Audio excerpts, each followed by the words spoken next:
देश में 5वें चरण का मतदान जारी है। 4 चरणों में 111 सीटों पर मतदान के बाद आज 5वें चरण में सबसे ज्यादा 12 राज्यों की 121 सीटों के लिए सुबह 7 बजे से वोट डाले जा रहे हैं। आज कर्नाटक की सभी 28 सीटों के लिए मतदान हो रहा है। इसके अलावा बिहार, मध्य प्रदेश, राजस्थान, महाराष्ट्र समेत 12 राज्यों के लिए मतदान जारी है और कई सीटों पर तमाम दिग्गजों की किस्मत ईवीएम में बंद हो रही है। बिहार की 7 सीटों में शत्रुघ्न सिन्हा, मीसा भारती और रामकृपाल यादव जैसे बड़े नेता मैदान में हैं, तो मध्य प्रदेश में ज्योतिरादित्य सिंधिया, छत्तीसगढ़ में अजीत जोगी, यूपी में मेनका गांधी की साख दांव पर है। उधर महाराष्ट्र से गृह मंत्री सुशील कुमार शिंदे, पूर्व मुख्यमंत्री अशोक चव्हाण और सुप्रिया सुले भी मैदान में हैं। और आज जिन 121 सीटों पर चुनाव हो रहा है उनमें से कांग्रेस के पास 36 जबकि मुख्य विपक्षी दल बीजेपी के पास 40 सीटें हैं। और IBN 7 के रिपोर्टर्स दिन भर, मेरे सहयोगी दिन भर आपको मतदान की जानकारी देते रहेंगे।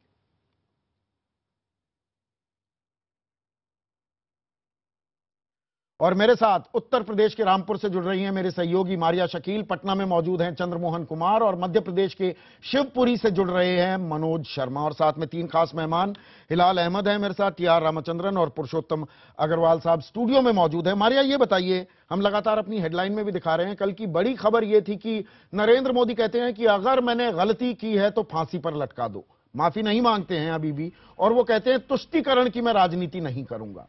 क्या यह भी चुनाव पर, आज के मतदान पर कुछ असर डालेगा? मैं ये सवाल पूछूंगी। यहाँ के फर्स्ट टाइम वोटर हैं निदा और इंजीनियरिंग स्टूडेंट हैं, दिल्ली से आई हैं यहाँ पर वोट देने के लिए। कल हमने बयान सुना निदा, नरेंद्र मोदी का कहना है कि अगर उनसे गलती हुई है 2002 दंगों में तो उनको फांसी पे लटका दिया जाए। क्या वो बयान तुम्हारे वोट पर असर डालेगा? नो, बिल्कुल भी नहीं। एक्चुअली इसलिए नहीं क्योंकि पॉलिटिशियंस पे आजकल कोई बिलीव नहीं करता। एक्चुअली बिफोर इलेक्शंस तो हमसे बात करते हैं, हम डेवलपमेंट करेंगे, हम एजुकेशन में चेंजेस लाएंगे, हम आपको जॉब्स दिलाएंगे, but after elections nothing work. तो इसलिए I don't believe on this politicians actually what they से। नहीं, नरेंद्र मोदी 2002 के दंगों के बारे में बात कर रहे हैं। आप बड़ी हैं, आप उस बयान को किस तरह से देखती हैं? इस वक्त के बयानों पे कोई भरोसा नहीं करेंगे। इस वक्त तो ये जो बयान है सब वोटर से वोट लेने के लिए किया जा रहा है। हम तो पूरा जो पिछड़ा है उसके बैकग्राउंड पर ही वोट देंगे। तो 2002 के बयान को आप बोलती हैं वो चुनावी मसला है, तो ये आजम खान जो बयान दे रहे हैं, अमित शाह जो बयान दे रहे हैं, इस तरह के भड़काऊ भाषण को क्या कहें? हर नेता का एक ही उसूल है वोट के वक्त, चाहे वो कोई भी नेता हो, किसी भी पार्टी का हो, है नहीं। वोटर को तो एक सुलझी हुई बेहतर सरकार चाहिए है। ये दंगे फसाद, ये मारामारी, ये सब खत्म होना चाहिए। शुक्रिया हमसे बात करने के लिए। तो संदीप, आपने सुना कि सुलझी हुई बेहतर सरकार, इसलिए यहाँ के रामपुर के लोग वोट कर रहे हैं। और ये रुहेलखंड का बेल्ट बहुत ही महत्वपूर्ण है क्योंकि यहाँ पर जो लड़ाई है वो रामपुर की बात की जाए तो आजम खान की नाक की भी लड़ाई है, क्योंकि आजम खान जो के डायरेक्टली उनका फाइट हो रहा है नवाब से, नूर बानो जो लड़ रही हैं मुरादाबाद से, और वह यहाँ पर लड़ रहे हैं नूर बानो के बेटे नावेद मियाँ। बिल्कुल।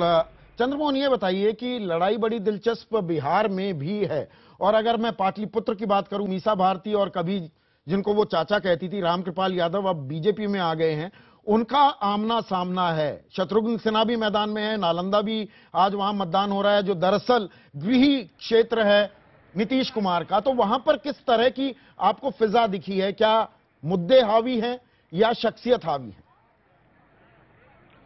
बिल्कुल, देखिए, इस बार का जो चुनाव हो रहा है इसमें मुद्दे कुछ शायद सामने नहीं हैं, और सभी जो वोटिंग हो रहे हैं वो कहीं ना कहीं वो आदमी विशेष के ऊपर डिपेंड है। आपको हम दिखाना चाहेंगे, अभी हम मौजूद हैं यहाँ पटना साहिब के वेटनरी कॉलेज बूथ पर, जहाँ पर सैकड़ों की संख्या में लोग पहुंचे हुए हैं और अपना वोटिंग कर रहे हैं। अभी से थोड़ी देर पहले यहाँ पर लालू यादव पहुंचे थे अपने परिवार के साथ और वो वोटिंग करके वापस हो चुके हैं। राबड़ी देवी साथ में मौजूद थी। हालांकि इन लोगों ने कुछ बात करने से मीडिया से इनकार कर दिया। साफ तौर पर वो वोटिंग करके निकले और गाड़ी में बैठे निकलते चले। हालांकि वो हमेशा जब भी वोटिंग करने जब पहुंचते थे, निकलते समय मीडिया से जरूर बात करते थे। और अगर हम चुनाव की बात करें, जहां आज 7 सीटों पर मतदान हो रहा है, उसमें सबसे बड़ी बात यह है कि जो एक नरेंद्र मोदी के लहर की बात की जा रही है, वो कहीं ना कहीं इन इलाकों में हावी होते दिख रहे हैं। हालांकि ये जरूर कहा जा रहा है, तमाम पार्टियां हैं उनके तरफ से ये जरूर दावे किए जा रहे हैं कि उनकी जीत होगी, लेकिन इस बार जो है वो विकास मुद्दा नहीं, बल्कि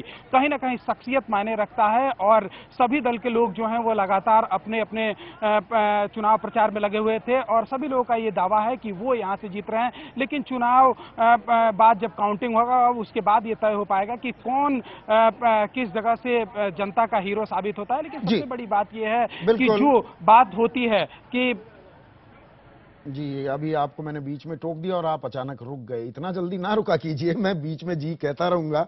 मनोज, जो मोदी लहर की बात कर रहे थे चंद्रमोहन, आपने बात की ज्योतिरादित्य सिंधिया से, उन्होंने कहा कि भाई कौन सी लहर है, बताइए कौन सी लहर है। वो लहर को नकार तो रहे हैं, लेकिन मुझे ये बताइए कि मध्य प्रदेश में कहने को कांग्रेस के पास तमाम बड़े दिग्गज हैं, नेता बहुत हैं, नेतृत्व की कमी आज भी झलक रही है क्या, जो उनकी पुरानी बीमारी है? वाकई संदीप एकदम सही कहा आपने, क्योंकि मध्य प्रदेश में कांग्रेस में नेता तो बहुत है, लेकिन कार्यकर्ता वाकई खत्म हो गए हैं। गुटों में बटी हुई कांग्रेस है, चाहे वो सिंधिया का गुट हो, चाहे वो दिग्विजय सिंह का गुट हो, सुरेश पचौरी का गुट हो, तमाम गुट अलग अलग तरीके से काम करते हैं। और जो मोदी लहर की बात करते हैं, कि जैसे अभी सवाल पूछा गया ज्योतिरादित्य सिंधिया से, तो उन्होंने कहा कि ऐसी कोई लहर मुझे तो नहीं दिखती। लेकिन अगर चुनाव को करीब से देखा जाए, क्योंकि 2 मिनट पहले यहाँ पर जो ज्योतिरादित्य सिंधिया की बुआ है यशोधरा राजे सिंधिया ने यही गुना से शिवपुरी से अपना वोट डाला, तो जब उनसे ये सवाल पूछा गया तो वो नरेंद्र मोदी की ही बात कर रही थी। हालांकि सीधे एक दूसरे परिवार पर, ये जो सिंधिया परिवार के जो भी लोग होते हैं वो एक दूसरे पर सीधा अटैक तो नहीं करते, लेकिन वो उसी मोदी लहर की बात कर रही थी।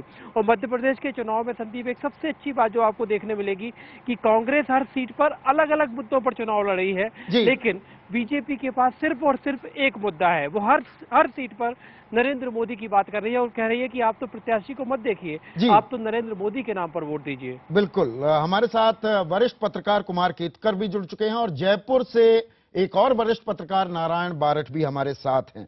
कुमार केतकर साहब, 19 सीटों पर, 48 सीटें हैं महाराष्ट्र में, 19 सीटों पर आज मतदान हो रहा है। वहां पर बड़ी तस्वीर, अगर आप बड़ी तस्वीर मेरे दर्शकों को समझाएं जो महाराष्ट्र से ताल्लुक नहीं रखते हैं, बड़ी तस्वीर क्या उभर रही है?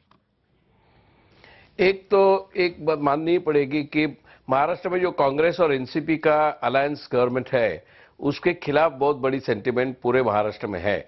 लेकिन इसका मतलब ये नहीं है कि वो जो एंटी इनकम्बेंसी जिसको कहा जाता है, वो एंटी इनकम्बेंसी इतनी बड़ी है और मोदी लहर इतनी बड़ी है कि पूरा वोट बीजेपी के साथ जाएगा।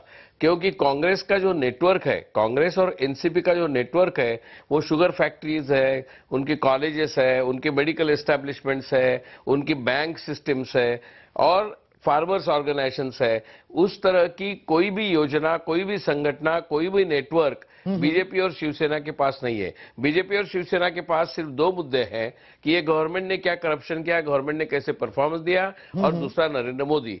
ये 2 ही पॉइंट पे कितने सीट वो ला सकते हैं ये मैं प्रेडिक्ट नहीं कर सकता हूं, लेकिन कह सकता हूं कि लास्ट टाइम जो बीजेपी सेना को सीट मिली थी उससे थोड़ी ज्यादा सीट उनको जरूर मिल सकती है, लेकिन वो मोदी वेव का जितना इंपैक्ट माना जाएगा उससे भी ज्यादा वो एंटी इनकम्बेंसी का मानना जाना चाहिए। बिल्कुल। और राजस्थान की अगर बात करें, नारायण बारठ साहब, मुझे ये बताइए कि यहां पर वो मिशन 25 के लिए लगे हुए हैं। अगर हम पिछले चुनाव, विधानसभा चुनाव की बात करें, 25 में से 24 पर दरअसल बीजेपी जीती थी। क्या वही ट्रांसलेट होता दिख रहा है, या फिर जसवंत सिंह और बाकी कुछ जो बागी हैं वो भी एक फैक्टर हो सकते हैं? और कहीं ना कहीं 10-12 सीटें ऐसी भी हैं जहां पर जो सो कॉल्ड थर्ड ऑल्टरनेटिव है, वो चाहे मीणा का फैक्टर हो, बागियों का फैक्टर हो, क्या वो भी कहीं रोल प्ले करेंगे? देखिए, राजस्थान में आमतौर पे लड़ाई 2 पक्षों के बीच में होती है। तीसरा पक्ष यहां अपनी हाजिरी उतनी मजबूती से दर्ज नहीं करा पाता है।